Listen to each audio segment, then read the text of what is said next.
Bab 4372. Kamu merawatku dengan baik. Wajah Erikin terus berkedut, seolah dia tidak mau membahayakan Finola Su dan yang lainnya. Ekspresi dan gerakan yang sangat bersalah dan sedih, tetapi dipaksa untuk menekan emosi, dengan sempurna menunjukkan kesedihan dan ketidakberdayaan seseorang. Erikin berakting dengan sangat baik, bahkan Yudhira Ying lega menontonnya sebentar, merasa bahwa sakit hati dijebak oleh Erikin di depan umum sebelumnya sudah lebih baik. Erikin, jangan khawatir, kita bisa mengambil tindakan. Nita yang mengerutkan kening. Erikin mengulurkan tangannya untuk menghentikannya berbicara. Tidak, Tuan Istana Yan, jangan khawatir Finola, aku pasti akan menemukan cara untuk mendapatkan solusi yang terbaik. Kalian berdua istirahat dulu, masalah ini biarkan aku bicara sendirian dengan Yudhira Ying. Ini, baiklah. Nita yang mengerutkan kening, melihat sikap tegas Erikin, dia keluar bersama Finola Su. Di dalam ruangan, hanya tersisa Erikin dan Yudhira Ying. Saudara Ying, benarkah tidak ada yang bisa kamu lakukan? Erikin duduk tersungkur, dengan wajah sedih dan suara serak. Sayangnya, tidak, kata Yudhira Ying. Entah saudara Qin pergi bertarung atau pasangan seiman dan Tuan Istana Yan yang pergi berjuang. Tapi aku sudah bagaimana cara menghadapi semua jenis binatang buas dan iblis di tanah berbahaya. Erikin berkata dengan menyakitkan. Begini saja, aku akan memilih tempat yang relatif aman untuk saudara Qin. Yudhira Ying memikirkannya sambil berkata.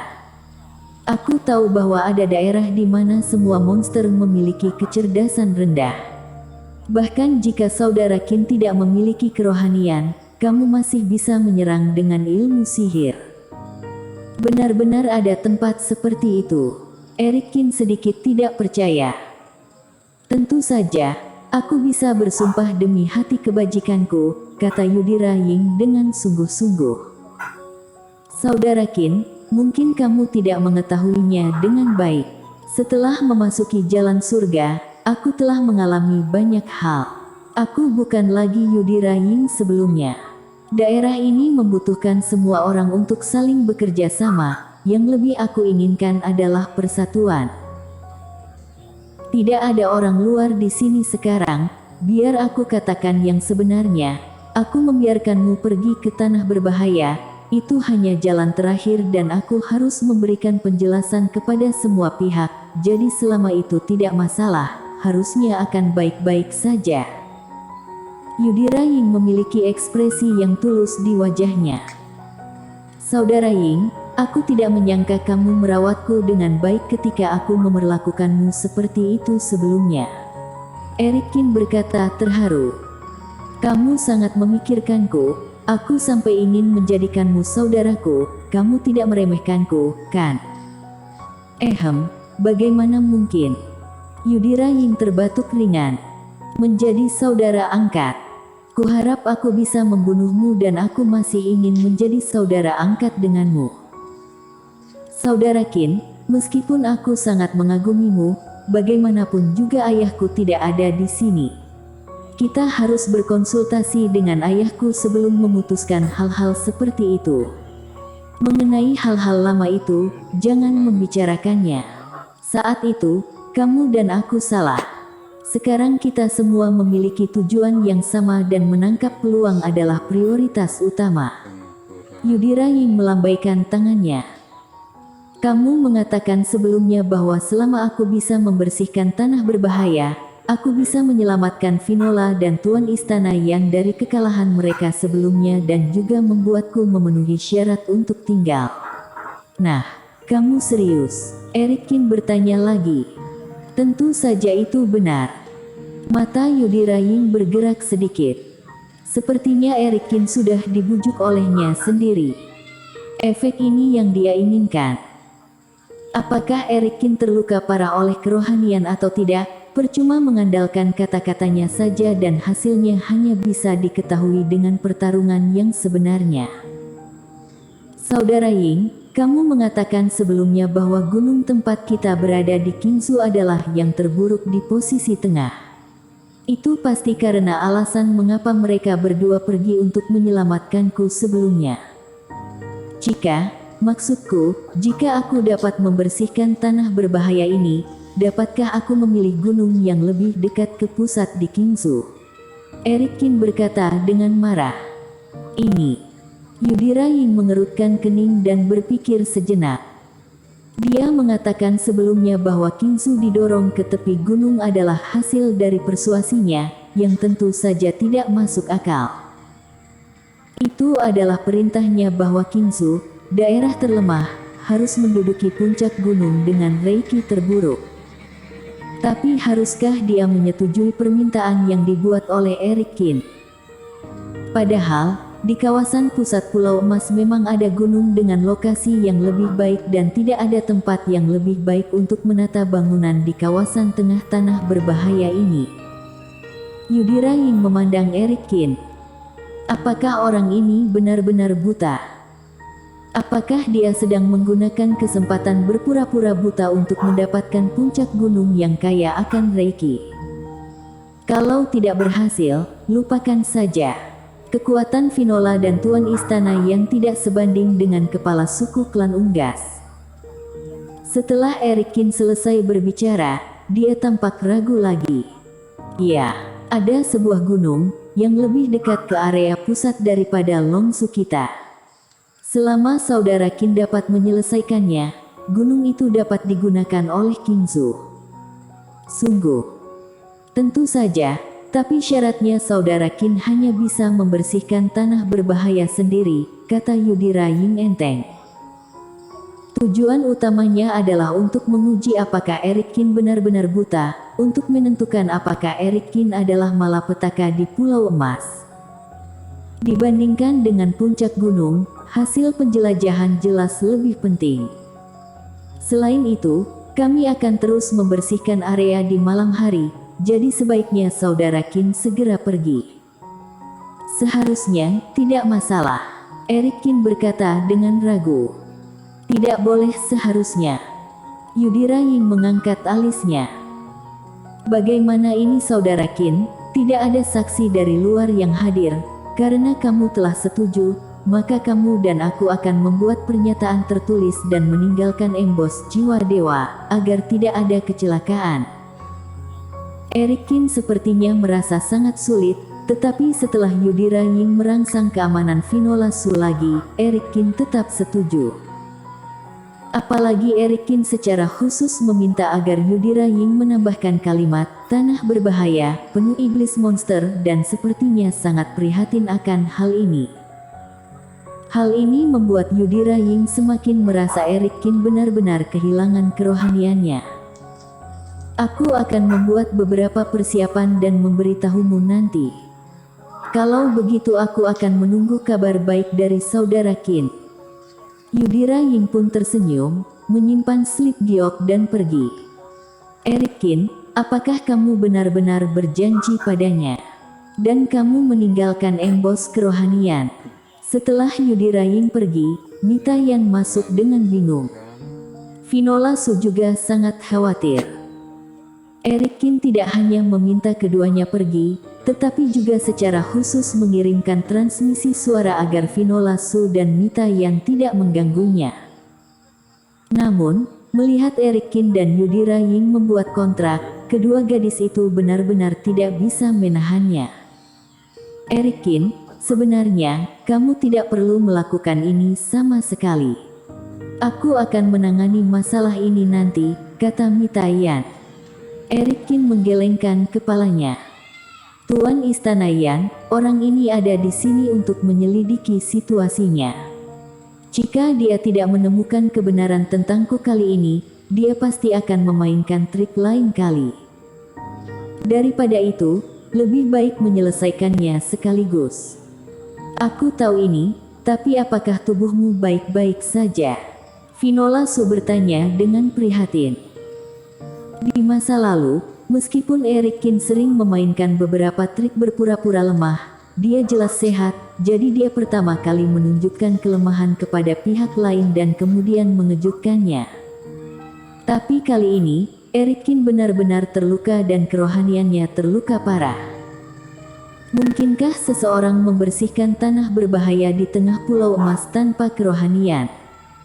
Jangan khawatir, aku punya rencana dalam pikiranku. Ini benar-benar tidak mungkin, kalian semua ada di sisiku, aku hanya perlu keluar dari tanah berbahaya saja. Eric Kin tertawa. Bersambung. Jangan lupa like, komen dan subscribe. Terima kasih.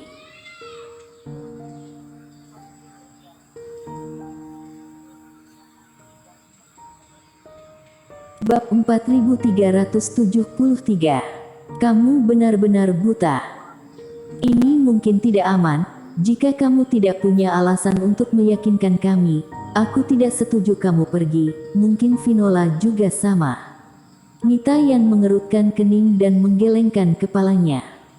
Vinola Su juga mengangguk serius. Mengetahui bahwa mereka berdua peduli padanya, Eric Kin tersenyum tak berdaya.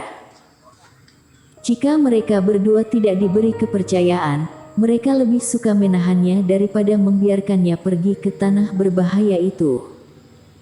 Apakah kamu masih ingat bahwa aku mendapat harta karun Dewa Bintang? Keduanya mengangguk dan setelah memasuki tanah warisan, orang pertama dalam daftar adalah Eric Kin. Harta karun itu ada hubungannya dengan berurusan dengan iblis monster. Tetua Di dan yang lainnya juga mengatakan sebelumnya, apa masalahnya membersihkan tanah berbahaya, jadi dengan harta ini, aku akan setuju untuk ajakan Yudhira Ying, kata Eric Kin. Setelah membujuk Vinola Su dan Mitayan, Eric Kin mengernyit halus. Memang ada yang salah dengan Yudhira Ying hari ini. Dia tidak memiliki kontak dengan Longzu sebelumnya dan ketika dia menunjukkan kekuatannya, nama yang dia gunakan adalah Tobi Kyu. Di mata Yudhira Ying, dia adalah tubuh ilahi yang telah memperoleh kekuatan suci, harta Dewa Bintang dan tidak pernah bisa meningkatkan kultivasi dengan benar. Bagi pihak lain, dia seharusnya tidak terlalu menjadi ancaman. Betapa rusaknya kerohaniannya, mengapa Yudhira Ying perlu membuat godaan yang begitu provokatif? Kekhawatiran pihak lain terhadap kekuatannya sendiri jelas tidak normal. Untuk dapat menyetujui persyaratannya dengan begitu mudah, pasti ada alasan di balik Yudhira Ying yang belum diketahui Eric Kin. Tapi poin ini, cepat atau lambat dia pasti akan mengetahuinya. Tuan Muda Ying, apakah orang ini benar-benar setuju? Mungkinkah dia hanya berpura-pura? Di luar pintu, Henki Li juga menunggu hasil dari Yudhira Ying. Dalam perjalanan pulang, Henki Li juga sedikit terkejut mendengar Eric Kin setuju, bahkan membuat kontrak dengan jiwa dewa. Aku masih belum bisa melihat seberapa parah luka anak ini, tapi melalui aura yang dipancarkannya, jiwa dewanya pasti terluka, kata Yudhira Ying dingin. Itu benar, Henki Li mengangguk. Dia juga bertemu Eric Kin dengan Yudhira Ying sebelumnya dan merasakan perbedaan aura Eric Kin. Hanya saja Eric Kin terlalu lihai dan licik. Aku khawatir kali ini, dia punya cara tersembunyi. Henki Li menggertakkan giginya. 2 kali sebelumnya, Yudhira Ying memimpin dalam menjebak Eric Kin, tetapi mereka tidak berhasil dan sebaliknya, mereka dijebak kembali. Henki Li juga menjadi saksi.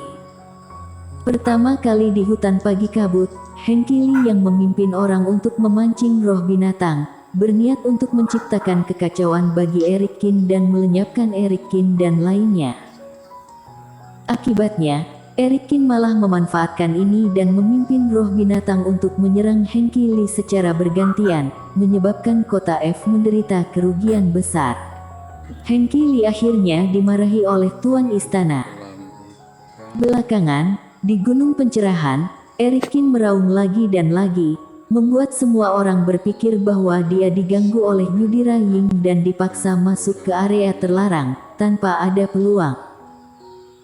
Pada akhirnya, Tidak ada yang menyangka, pada akhirnya Eric Kin mendapatkan yang teratas dan bahkan mengambil kesempatan untuk mengganti semua buah spiritual mereka, yang membuat orang-orang itu menjadi sangat jelek. Meski Hengki Li tidak ikut serta dalam kejadian ini, dia juga menyaksikan pemandangan ini dengan matanya sendiri. Kali ini berbeda, inisiatif ada di tangan kita. Yudhira Ying mendengus dingin. Tanah berbahaya yang ingin dia tantang adalah aku yang tunjuk untuknya dan aku pasti akan menyiapkan tempat yang cocok untuknya. Meskipun Yudhira Ying berjanji pada Eric Kin bahwa dia akan menemukan tanah berbahaya yang sederhana. Tapi sederhana atau tidak tergantung pada bagaimana orang-orang mendefinisikannya. Dan saudara Li, selanjutnya lakukan satu hal untukku. Yudhira Ying membisikkan beberapa patah kata pada transmisi suara. Hengki Li mendengarkan dan matanya berangsur-angsur menyala. Saudara Ying memang berbakat, aku akan segera melakukannya. Jika demikian, tidak peduli apakah cedera Eric Kin nyata atau tidak, dia pasti akan terbunuh. Yudhira Ying juga tersenyum sinis. Selanjutnya, Eric Kin tinggal di kamar untuk memulihkan kultivasinya dan Yudhira Ying serta Hengki Li juga mengirim orang untuk bertindak. Duduk bersila di kamar selama setengah jam, Eric Kin tiba-tiba mendengar pergerakan di atap. Ketika dia melihat ke atas, dia menemukan sosok tinggi dan memesona, tergeletak di balok atap. Di pipinya yang halus, sepasang mata besar menatap Eric Kin dengan penuh minat. Putri, taruhan antara kamu dan aku sudah berakhir, mengapa kamu masih menyelinap, kata Eric Kin tanpa daya. Orang yang datang adalah Susan Xiong dari klan beruang. Di lingkaran jalan surga, Eric Kin juga beberapa kali bertemu dengan Susan Xiong, namun semuanya dalam identitas Tobi Qiu. Ush! Susan Xiong melompat turun dari balok dan berdiri di depan Eric Kin. Kamu bajingan, apakah kamu benar-benar kehilangan kerohanianmu? Susan Xiong bertanya dengan ragu. Sudah beberapa waktu sejak aku datang ke atap, kamu sama sekali tidak menyadarinya. Kamu masih menggodaku. Aku tidak membohongimu, tapi bagaimana kamu tahu? Eric Kin menggelengkan kepalanya dan berkata, kamu tidak tahu ya? Semua orang di Pulau Emas sudah tahu tentang fakta bahwa jiwa dewamu terluka dengan serius, tapi aku tidak percaya, jadi aku datang ke sini untuk melihat sendiri. Susan Xiong berkata, datang dan lihat sendoro, apakah kamu perlu menyelinap masuk dengan diam-diam? Hentikan, aku tidak masuk secara diam-diam. Setidaknya pasangan seimanmu sudah menemukanku dan aku sudah mengeluarkan suara untuk mengingatkanmu. Vinola ada di luar. Eric Kin melirik keluar, sedikit tak berdaya. Tanpa kerohanian, sangat tidak nyaman. Susan Xiong melayang di udara dan dia tidak merasakannya sama sekali. Vinola Su menjaga pintu dan dia tidak mengetahuinya. Vinola, putri adalah temanku. Jadi kamu tidak perlu khawatir, kata Eric Kin. Baiklah. Suara Vinola Su terdengar di luar pintu, diikuti langkah kaki yang berjalan menjauh perlahan. Kamu benar-benar tidak merasakannya. Susan Xiong curiga. Aku perlu memberitahumu berapa kalikah. Sial, apa yang kamu lakukan? Sebelum Eric Kin selesai berbicara, Susan Xiong tiba-tiba meraih bahu Eric Kin dan dengan cepat memutar ruangan 3 kali. Lalu, Eric Kin menangis lagi. Kerohanian sama dengan mata jiwa dewa. Jika mata jiwa buta dan mata fana tidak dapat mengatasi kekuatan seorang kultivator, kamu ternyata tidak berbohong, kata Susan Xiong heran. Pernahkah aku berbohong padamu? Apakah perlu eksperimen seperti itu? Eric Kin bertanya dengan marah, menyeka air matanya. Gadis ini terlalu sembarangan, apakah dia masih perlu membohonginya tentang hal semacam ini? Hehe, kamu penuh tipu muslihat, aku hanya ingin tahu yang sebenarnya. Susan Xiong tersenyum ringan. Eric Kin, ada pengkhianat di Kingzhou, hati-hati. Pemikiran gadis gila ini sangat cepat, yang membuat Eric Kin mengerutkan kening. Kamu datang ke Pulau Emas di pagi hari dan Yudhira Ying mengetahuinya di siang hari dan kemudian menyebar ke seluruh pulau. Tidak mungkin untuk mengatakan bahwa tidak ada mata-mata di Kingzhou dan dia berada di level yang lebih tinggi.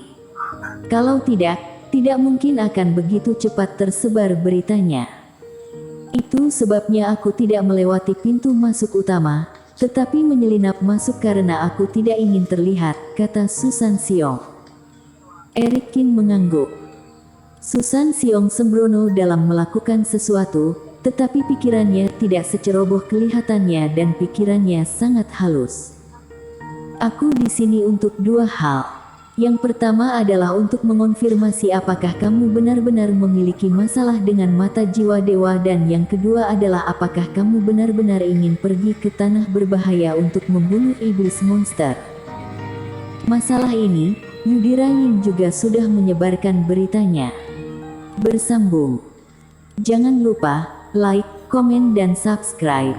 Terima kasih.